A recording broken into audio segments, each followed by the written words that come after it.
रोखठोक वार्तांकन, रोखठोक बातमी।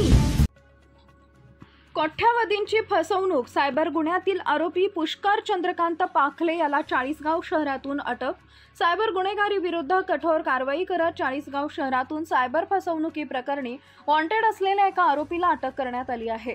दिल्ली येथील सायबर पोलीस स्टेशन दक्षिण इथं गुन्हा नंबर क्रमांक 0015/2025 कलम 318 4 319 2 61 235 सह 66 C 66 D माहिती व तंत्रज्ञान अधिनियम 2000 अन्वये दाखल गुन्ह्यातील आरोपी पुष्कर चंद्रकांत पखाले राहणार करगाव रोड, चाळीसगाव, जिल्हा जळगाव याला अटक करण्यात आली आहे।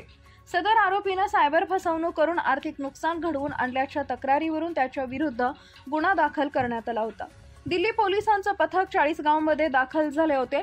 चाळीसगाव पोलीस स्टेशनच्या स्थानिक पोलिसांच्या सहकार्याने आवश्यक तपास करून आरोपीला अटक करण्यात आली।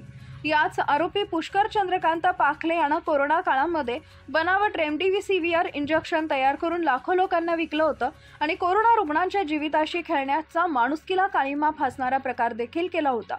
सदर गुन्हेगार हा सराईत असून चाळीसगाव शहरातील चंद्रकांत पुंजू पाखले या प्रसिद्ध व्यापाऱ्याचा हा मुलगा असून एकेकाळी व्यापार क्षेत्रात प्रसिद्ध असलेल्या या व्यापाऱ्याच्या मुलानं मात्र चाळीसगावच्या नावाला काळीमा फासण्याचं काम केलंय।